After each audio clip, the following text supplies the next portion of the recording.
Fondation pour l'enseignement d'utilité publique a été créée en 2013. Elle a pour objectif de créer des ponts entre l'école et l'entreprise, de mettre en évidence les bonnes pratiques sur le terrain dans des projets concrets, d'en mesurer les effets, et puis de proposer ces résultats pour être amplifiés et intégrer le système de l'enseignement afin de généraliser les bonnes pratiques partout où on peut apporter des améliorations.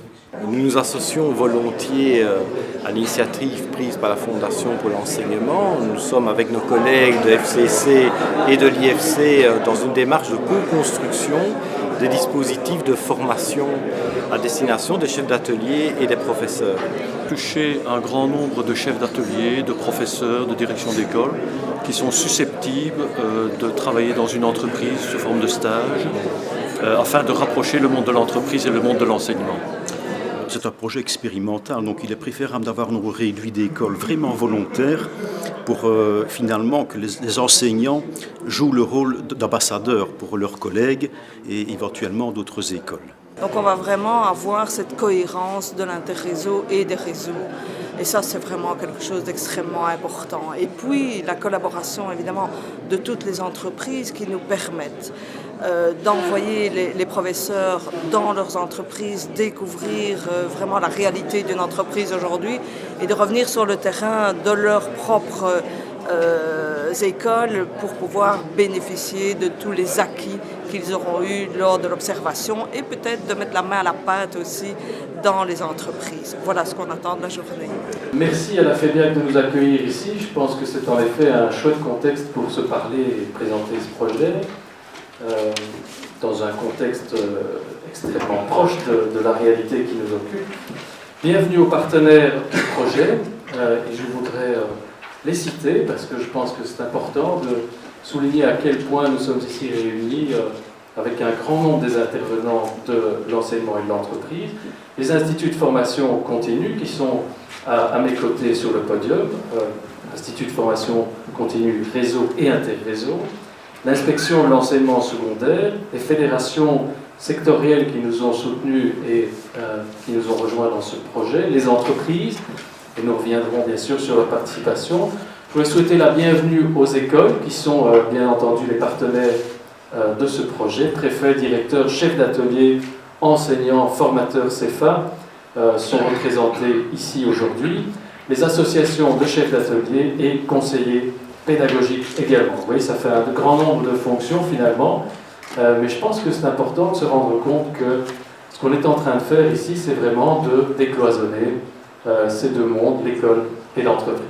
On vient d'adopter justement la procédure, les objectifs, le document qui lance le pacte pour un enseignement d'excellence, dans le cadre duquel, évidemment, des projets comme ceux-ci sont plus que souhaités et valorisés. Donc moi, je suis vraiment ravie d'abord de votre offre, je suis ravie qu'il y ait du répondant, puisqu'on a les acteurs de terrain qui sont là, tant au niveau des directions que des enseignants. Et je pense que c'est fondamental, et quand on analyse en tout cas les résultats des enquêtes des enseignants, on pense toujours que ça va être ressenti comme vexatoire, le fait de dire qu'il faut des formations continuées pour les enseignants. Mais il faut des formations continuées pour nous, tout le monde. Moi, je suis en formation continuée tout le temps. Tout le monde est en formation continuée. On est dans une société de l'évolution, de la technologie, de l'innovation. On demande de plus en plus aux citoyens de la créativité. Et ça passe par les élèves, ça passe par les enseignants, ça passe par les directions, mais ça passe par n'importe qui travaille dans le monde socio-professionnel et par n'importe quel citoyen aussi. Et donc, je pense que c'est plutôt nous qui devons améliorer nos offres en matière de formation, en matière d'accompagnement, en matière d'outils et en matière d'opportunités, et notamment en permettant d'ouvrir les portes du monde de l'entreprise.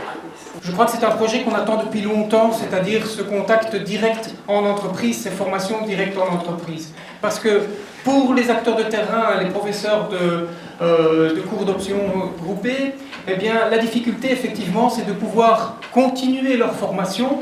Alors c'est vrai qu'il y a les centres de compétences, les CTA, mais on reste quand même dans un domaine très technologique et théorique, alors qu'on n'a pas la réalité propre du terrain, la vision du terrain et la vie qu'on met dans une entreprise. On voit arriver ce stagiaire, il est très sympa, mais qu'est-ce qu'on va lui faire faire? Très souvent, il n'y a pas, je dirais, de programme ni imposé pour le stage, ni organisé. Et je crois que c'est une des missions qu'on va vous demander, c'est d'essayer de faire justement un programme en entreprise Pas simplement, ah, allez, pendant 2 jours, on va te mettre au travail.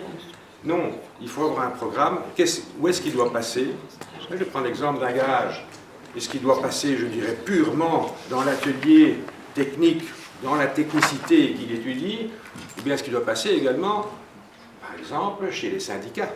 Pourquoi pas? Pour comprendre une entreprise au niveau, je dirais, social. Tisser des liens entre l'industrie et le monde de l'enseignement parce qu'il y a effectivement un fossé. Nos profs sont malheureusement confinés dans leur classe et n'ont plus l'occasion de découvrir ce qui se fait aujourd'hui sur le terrain. Et on constate, j'en fais d'ailleurs partie, je n'en ai pas honte, que malheureusement nous ne sommes plus tout à fait au goût du jour, nous ne sommes plus up-to-date. Et ce qu'on nous propose là demande vraiment réflexion et je pense que ça doit vraiment être encouragé. Je le ferai d'ailleurs à titre personnel. L'implication des entreprises est évidemment essentielle. Je cite Sonaca, Carmeuse, Techspace Aero, D'Ieteren, Stib, Heidelberg Cement, ATM ou Gitect. J'étais très contente de voir que ces initiatives qui quelque part sont prises par des gens qui sont proches de l'enseignement mais qui ne sont pas des professeurs dans les classes tous les jours, de voir que les professeurs et les gens du terrain vraiment au quotidien sont très preneurs de l'initiative et on dit clairement que ça répondait à une attente qui était là depuis longtemps. Pour notre société, notre objectif c'est aussi de pouvoir faire comprendre aux enseignants les enjeux en fait de notre entreprise et que puissent en fait transmettre cette compréhension à leurs étudiants. Voilà. Depuis le jour où l'enseignant a été formé, imaginons une quinzaine d'années, les métiers ont changé. Oui. Ce qu'on attend des jeunes a changé complètement. Donc avant, on enseignait le savoir, puis on a commencé à enseigner le savoir-faire, et maintenant on enseigne le savoir-être aussi. Les écoles ont tout intérêt à ce que les personnes qui sortent de leur établissement trouvent facilement un emploi. Et nous, en tant qu'employeurs, forcément, on a tout intérêt à ce que les personnes qui arrivent dans l'entreprise soient correctement formées. Et donc, en renforçant les liens entre le personnel enseignant et l'entreprise, on peut essayer de faire en sorte que les programmes soient adaptés ou en tout cas enrichis des expériences vécues par les enseignants dans les quelques jours qu'ils auront passés dans l'entreprise. C'est quelque chose d'indispensable pour faire en sorte que les jeunes qui sortent des écoles secondaires ou même de l'université soient tout à fait en phase avec les profils que les entreprises recherchent pour le moment. Et cette adéquation-là, je pense que c'est en tout cas le premier mérite pour moi de cette réunion-ci.